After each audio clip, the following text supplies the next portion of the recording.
জিনের আসর ছিল।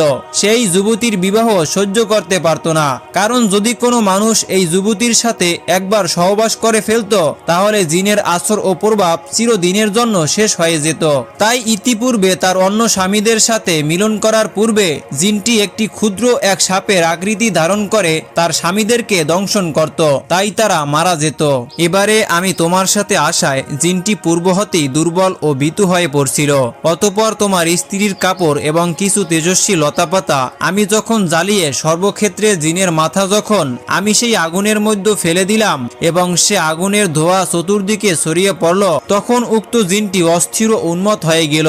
সে তোমার স্ত্রীকে উপরে তুলে এক জোরে আছাড় দিল এবং ঘরের আসবাবপত্র লণ্ডভণ্ড করে ফেলল।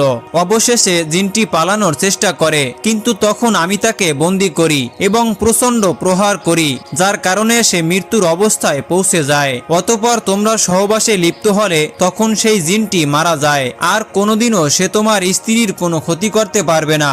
এখন থেকে তোমরা নিরাপদ। তখন লোকমান হাকিমের ছেলে বৃদ্ধ চাচাকে অশেষ ধন্যবাদ জানালো। এরপর তার পিতার পাওনাদারের নিকট যেতে চাইল।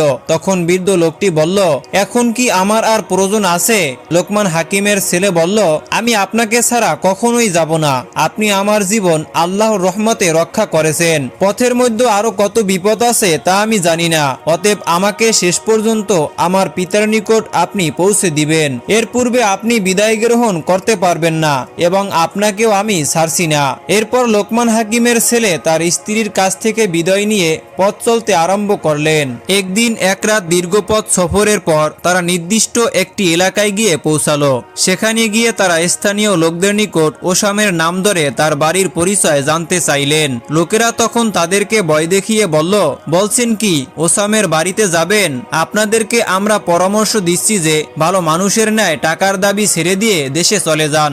একটি খুনি ও দূরদর্শী মানুষ সে। আপনাদের টাকা তো দিবেই না, বরং আপনাদেরকে কোনো না কোনো ভাবে হত্যা করবে। ভালো এটাই হয় যে আপনারা টাকার দাবি ছেড়ে দিয়ে দেশের মানুষ দেশে ফিরে যান। লোকমান হাকিমের ছেলে এই সমস্ত কথা শুনে বৃদ্ধ চাচার দিকে জিজ্ঞাসা দৃষ্টিতে তাকালো। তখন বৃদ্ধ বললেন, আল্লাহর উপর ভরসা করে আমরা তার বাড়িতে যাব।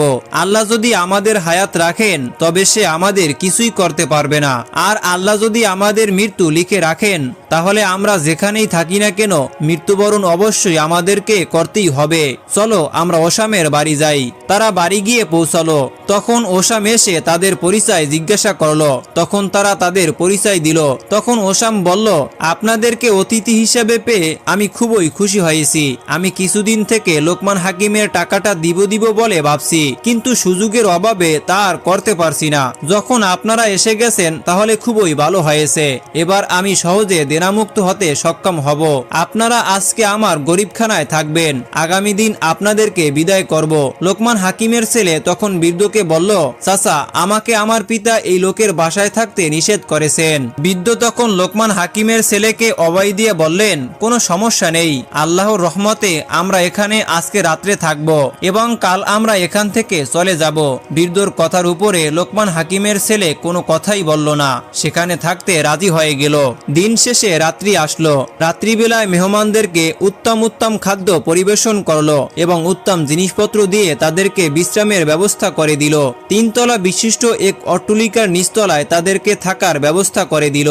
রাত যখন গভীর হলো তখন বৃদ্ধ লোকটি লোকমান হাকিমের ছেলেকে খুব সঙ্গোপনে ঘুম থেকে জাগ্রত করলেন। বলল, আমার সাথে এসো।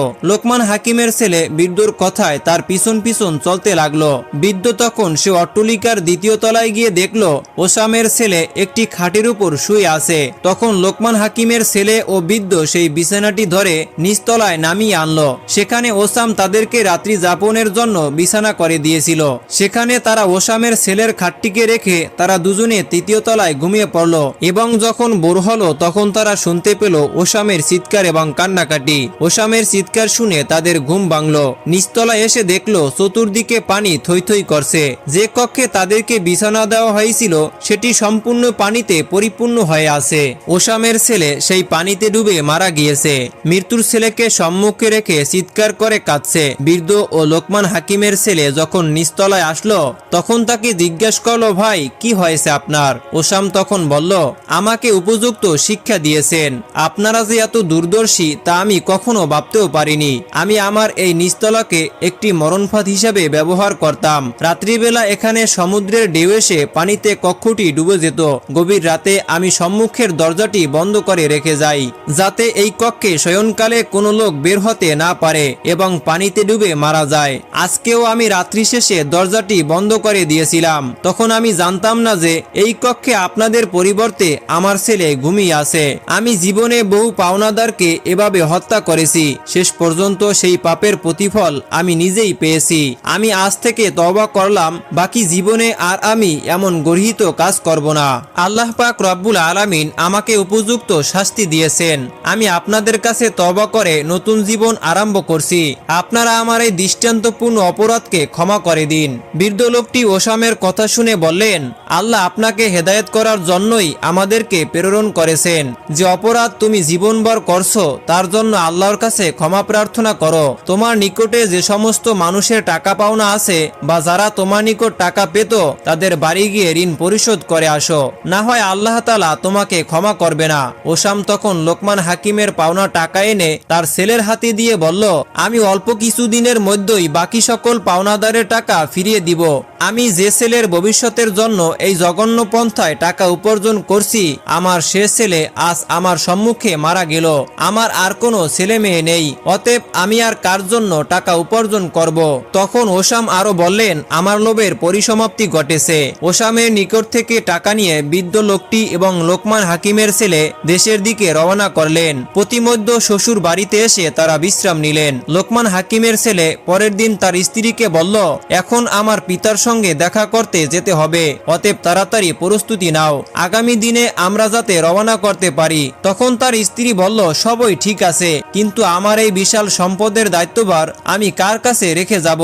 তখন লোকমান হাকিমের ছেলে বলল, তোমার যে চাচা আমার কাছে বিয়ের প্রস্তাব নিয়ে গিয়েছিল তাকে সকল দায়িত্ব দাও। তখন তার স্ত্রী সেই লোকটিকে ডেকে সম্পদের সকল দায়িত্ব তার কাছে অর্পণ করলেন। বিবাহে পাওয়া উপহার এবং অলংকারাদি কাপড় চোপড় এবং টাকা পয়সা নিয়ে তারা সকলে দেশের উদ্দেশ্যে রওনা করলো।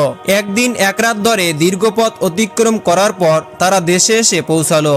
বাড়ি থেকে কিছুটা দূরে থাকাকালীন সময় বৃদ্ধ বললেন, বৎস, এবার আমাকে বিদায় করো। লোকমান হাকিমের ছেলে তখন বললেন, আপনি আমাকে যে সকল বাধা বিপদের হাত থেকে রক্ষা করেছেন, আপনাকে আমি কি বলে যে ধন্যবাদ দিব আমি তার কোনো ভাষা খুঁজে পাচ্ছি না। আপনাকে আমি প্রতিমধ্য এভাবে বিদায় করতে পারি না। আপনি আমাদের বাড়িতে যাবেন, আমার পিতার সাথে দেখা করবেন এবং সেখানে কিছুদিন থাকবেন। আমি প্রাণ ভরে আপনার খেদমত করব, তারপর আপনি বিদায় নিবেন। তখন বৃদ্ধ চাচা বলল, আমি আর তোমার বাড়িতে যেতে পারবো না, যেহেতু আমি তোমার সাথে অনির্ধারিত সফরে আমার অনেক মূল্যবান সময় অতিবাহিত করেছি, অতএব আমাকে এখনই গিয়ে সে সকল ক্ষতি পূর্ণ করতে হবে। এখন তোমরা চলে যাও, আমি খুব শীঘ্রই তোমার পিতার সঙ্গে সাক্ষাৎ করব ইনশাআল্লাহ। লোকমান হাকিমের ছেলে বলল, চাচা, আপনি দয়া করে 3টি উটের মালামাল নিয়ে যান। তখন বৃদ্ধ বলল, বাঘটা তুমি করে দিলে, ওটা আমার উপর ন্যস্ত করা উচিত ছিল। তখন লোকমান হাকিমের ছেলে বলল, চাচা, আমার ভুল হয়েছে, আপনি আমাকে ক্ষমা করুন। আপনি দয়া করে সব মালামাল নিয়ে যান। আপনি আমার সমস্ত মালামালার চেয়েও অনেক দামি একটা জিনিস, বিশেষ করে আমাকে যে সুন্দরী রমণীকে আমার স্ত্রী রূপে লাভ করার সুযোগ দিয়েছেন, যার মূল্য পরিশোধ করা কোনোদিনও আমার পক্ষে সম্ভব হবে না। অতএব এখনকার এর যাবতীয় মালামালের প্রকৃত মালিক আপনি। তখন বৃদ্ধ লোকটি বলল, বাবা, এবার তুমি ঠিক বলেছ, তবে 10টি উটের মধ্যে 5টি উট আমাকে দাও আর বাকি 5টি তুমি নাও। লোকমান হাকিমের ছেলে বলল, আপনি আমাকে যেভাবে বলবেন সেভাবেই আমাকে চলতে আমার পিতা আমাকে নির্দেশ দিয়েছেন, অতএব যে 5টি আপনার ইচ্ছা সে 5টি উট আপনি নিয়ে নিন। তখন বৃদ্ধ বললেন, আমি শেষের দিকের 5টি উট নিলাম, তোমরা প্রথম দিকের 5টি উট নাও। লোকমান হাকিমের ছেলে বলল, আলহামদুলিল্লাহ, তাই হোক। এই কথা বলে সে এইগুলোকে দুই ভাগে বিভক্ত করে দিল। অতঃপর তারা বৃদ্ধকে সালাম জানিয়ে বিদায় দিল। বিদায় দিয়ে তারা কিছু দূর যাওয়ার পরে বৃদ্ধ তাদেরকে পিছন থেকে ডাক দিল। লোকমান হাকিমের ছেলে বৃদ্ধ ডাক শুনে থেমে গেল। তখন তিনি লোকমান হাকিমের ছেলের স্ত্রীর কাছে গিয়ে বললেন, আমি তোমাকে আমার ভাগের 5টি উট দান করলাম, তুমি এগুলোর মালিক হিসাবে নিয়ে নাও। তখন লোকমান হাকিমের ছেলের বিবি বলল, চাচা আপনি কি বলছেন? আমি হব না, ওগুলোর মালিক আপনি। আপনি তো আমাকে নতুন জীবন দিয়েছেন, আমাকে পৃথিবীর সেরা ব্যক্তির পুত্রকে উপহার দিয়েছেন। আপনার ঋণ আমি কোনোদিনও শোধ করতে পারবো না। চাচা আপনাকে শুধু উট নয়, আমার বিশাল সম্পত্তির অর্ধেক দান করব বলে অঙ্গীকার করেছি। তখন বৃদ্ধ লোকটি বললেন, আমি ধন সম্পদ দিয়ে কি করব? আমি তো আর মানুষ নই যে ধন সম্পদ ব্যয় করব।